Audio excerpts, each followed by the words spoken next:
Assalamualaikum warahmatullahi wabarakatuh.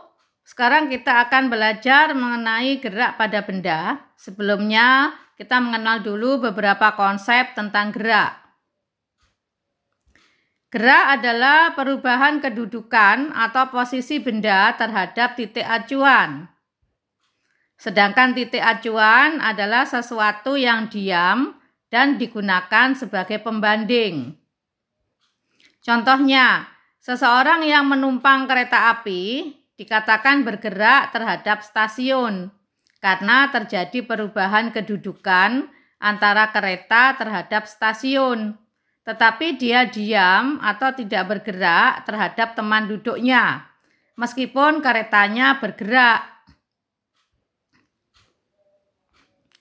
Jarak adalah panjang lintasan yang ditempuh, sedangkan perpindahan ini lintasan yang ditempuh dalam jarak lurus dari posisi awal dan akhir suatu benda.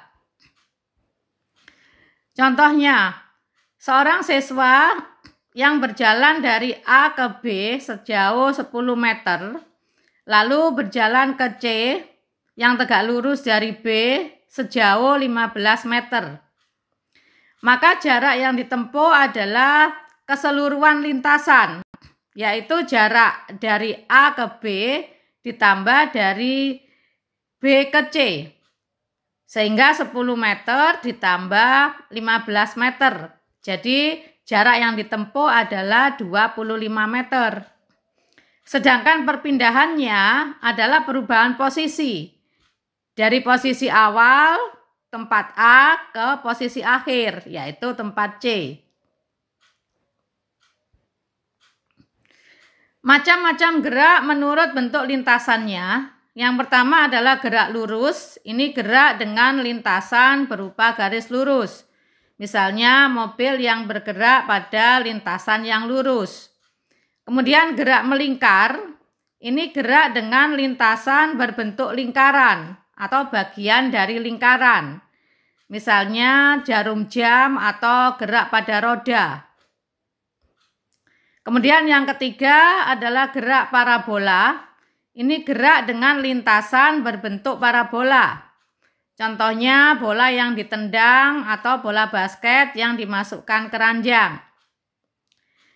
Kemudian yang keempat adalah gerak tidak beraturan. Ini gerak dengan lintasan yang tidak beraturan. Kemudian selanjutnya gerak menurut keadaan benda. Yang pertama ada gerak yang sebenarnya. Ini gerak suatu benda yang diakibatkan oleh perubahan jarak atau posisi benda dari titik acuannya. Contohnya buah yang jatuh atau kelereng yang menggelinding. Yang kedua adalah gerak relatif. Ini gerak benda yang dipengaruhi titik acuannya. Benda bergerak bila diamati dari titik acuan tertentu. Tapi belum tentu benda itu bergerak bila diamati dari titik acuan yang lain. Makanya disebut sebagai gerak relatif. Contohnya gerak kereta terhadap lintasan atau gerak mobil terhadap gedung-gedung. Dan yang terakhir adalah gerak semu. Ini benda yang sebenarnya diam tetapi terlihat seolah-olah bergerak.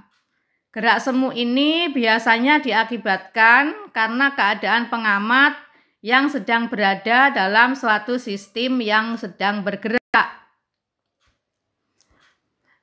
Misalnya pada saat kita naik mobil, pohon-pohonan di tepi jalan seperti bergerak meninggalkan kita. Padahal sebenarnya yang bergerak adalah mobil di mana kita sedang berada di dalamnya. Atau gerak bumi berputar pada porosnya. Ini juga termasuk gerak semu. Demikian pembahasan untuk konsep gerak. Nanti kita akan lanjutkan mengenai gerak lurus beraturan dan gerak lurus berubah beraturan. Semoga bisa dipahami. Mohon maaf atas segala kekurangan. Wassalamualaikum warahmatullahi wabarakatuh.